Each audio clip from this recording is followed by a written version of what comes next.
All I keep reading about lately is how Elon Musk has sent a team of young, convicted computer hackers into a slew of government agencies to steal data and cause chaos. Well, we've got some new unsealed court documents that give us a picture of exactly what was going on with these young engineers in these departments. This video is not about whether or not I or you should think that Elon Musk and DOGE should exist, what or if conflicts of interests are involved here, but I want to dig into what we've been reading they were doing and now what new court documents say actually happened behind the scenes when these guys were on site at places like the US Treasury. I've seen journalists and senators call this a giant insider threat. I've seen people start to call it a data breach. Reports saying that these guys had full admin access at the Treasury, could block payments, could send payments to themselves. I've seen video and heard reports about the agency's actual employees not being allowed in the building while these DOGE auditors, employees, whatever you want to call them, were looking around for whatever they're looking around for. I'll be honest, I let some of my own media literacy fall to the wayside with all the emotions that I was feeling while reading all of this. Hell, I even made a video right away when we heard the first reports from internal sources saying that DOGE employees were walking around with hard drives, plugging them into systems. But you could see my caption on this is actually, what is going on here? What do you mean they're walking around with hard drives? Are they copying data? Are they installing things? People were saying everything. This video is not in defensive or advocating for anything that's going on with Elon Musk, but I want to figure out what's going on with this story. As a cybersecurity professional, we've been reading and saying a lot of things in the last 2 weeks. But now, thanks to some affidavits that were released, we have a play-by-play of what these guys were doing, at least at the Treasury. So let's dig into it. First of all, shout out Kim Zetter. I'll put a link to this report and their newsletter in the description below.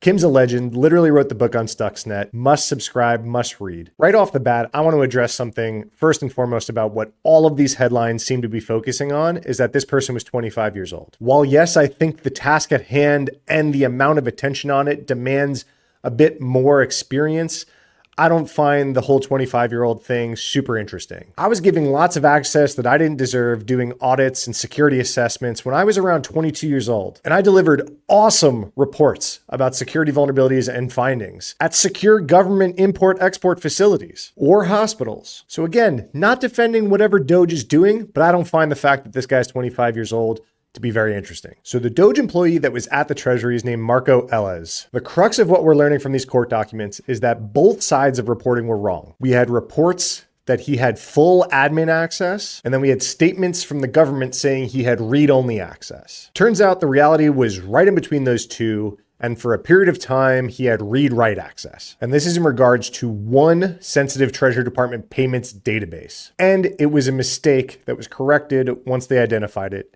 and he was just back down to read privileges. But flipping through the headlines, it looked like this person had tons of access, could have blocked payments. They're calling them an insider threat, and they're young and inexperienced. They claim they didn't have write access when they actually did. This part's actually true. And they're a bunch of convicted hackers. This wasn't the person at the Treasury. This is for a whole nother video. So what are these court documents? They're signed affidavits from Treasury Department career executives. These are not partisans, they're not appointed. The affidavit we're going to focus on most is from Joseph Gioli. He's the head of the Treasury Department's Bureau of Fiscal Services, aka BFS for anything else that we pull up on screen. They oversee the Treasury systems and networks, and it seems they're responsible mostly for the technology and the security and auditing and all that kind of stuff of these systems. It's important to note, Ellis wasn't the only one given access. There's this other guy, Tom Krause, is this former CFO and president of Broadcom. Krause was given observation access. They said that this was basically look over the shoulder of Ellis. I'm guessing this is kind of like manager in the room, engineer with hands-on keyboard. After all the executive orders around DOGE, the Treasury staff developed a 4 to 6 week engagement plan to provide those workers with the access and the information they need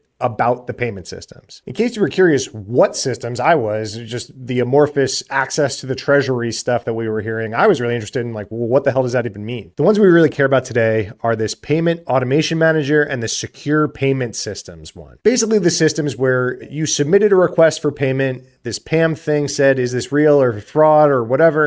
And then if it's real, it passes it down to this secure payment system to actually make the payment. So the order received was to give Ellis access to source source code, applications, and databases across all of these systems. But Gioli, obviously recognizing the risks of access to all these systems, implemented some safeguards. This is what we're learning about in this affidavit. He was given a bureau-specific laptop to access the source code repository and the payment systems. The laptop was encrypted. Okay, cool. I've done some government work in the past before as well, and this is standard operating procedure. You get a separate box to access these systems that can only do that. Here's the part I wanted to dig into a little bit more, saying they use several cybersecurity tools to monitor and log Ellis's activity, and blocked access to different websites, and blocked access to like USB external storage drives, which was a lot of what we were hearing out of the initial reports, is that these guys were walking around with external drives. But I want to pull up the actual affidavit about this and see what he said. So from the actual affidavit, the thing that got me scratching my head a little bit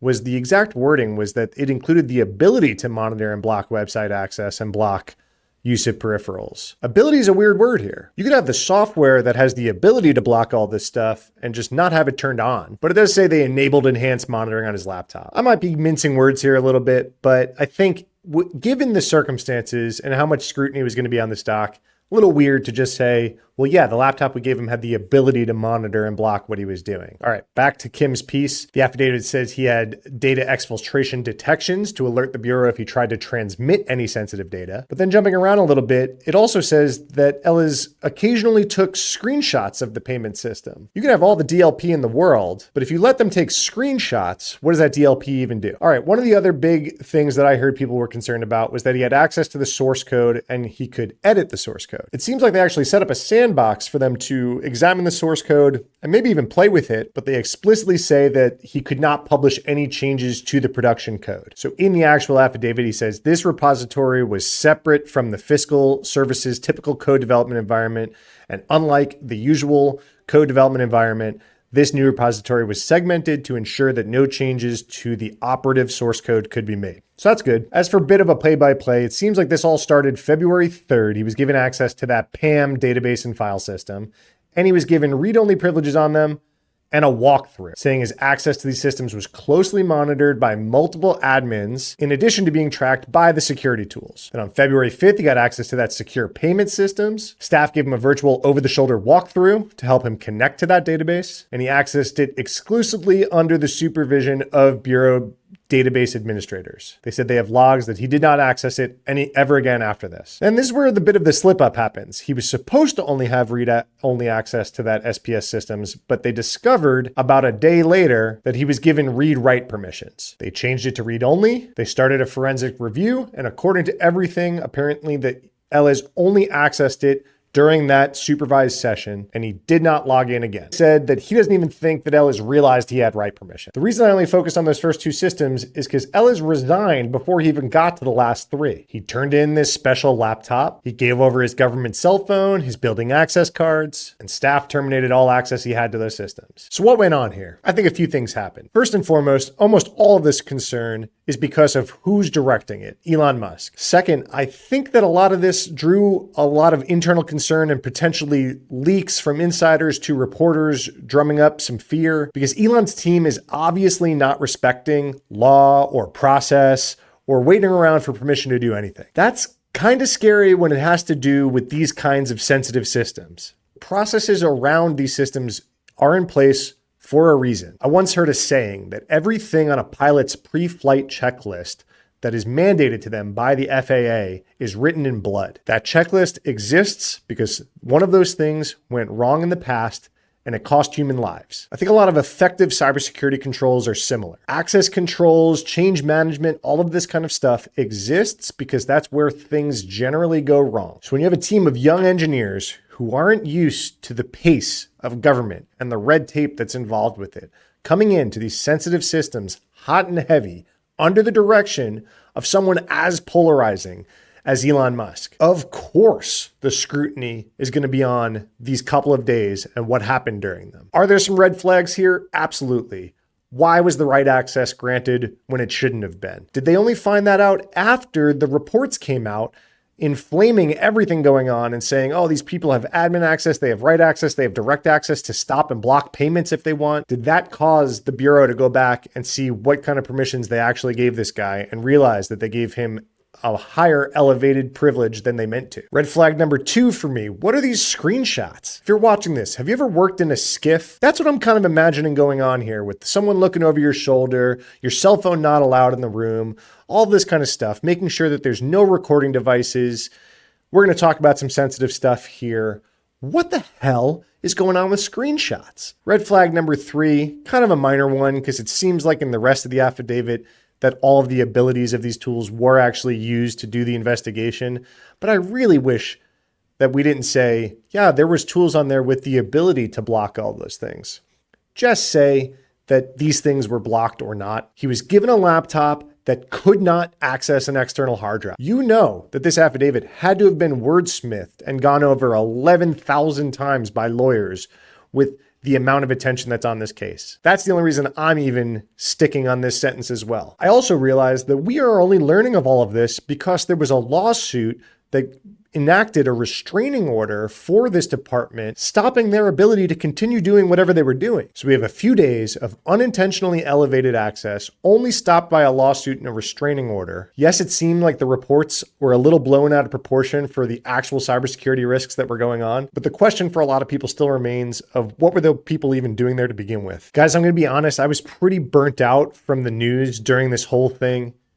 It was hard to care about normal security news when every headline felt like we were self-inflicting wounds on some of the most sensitive information that the government possibly had access to. It was hard for me to make normal content about like a ransomware attack at a hospital or a new Fortinet zero-day. It was hard to feel like any of it mattered when it felt like what a lot of people were calling a data breach was going on at the permission, not just the permission, the behest of our own government. I want to thank Kim Zetter for this awesome reporting. And I want to warn you guys, as much as myself, to check your emotions at the door when you're reading these headlines. It's really easy to get caught up in all of this stuff. If you're new here, I forgot to do that whole intro thing at the beginning of the video. I'm Matt Johansson. I've worked in cybersecurity for over 15 years. And if you like what I'm trying to do here with any of the YouTube gimmicks, please help me get this channel started. Like, subscribe, comment, all that kind of thing. If you're feeling spicy, hit the bell. And if you'd rather this kind of stuff in writing, check the link below, volnew.com, for my weekly newsletter and a bunch of news articles that we write every week on this kind of stuff. Everything we create over there is by cybersecurity practitioners. Thanks for your support and see you next time.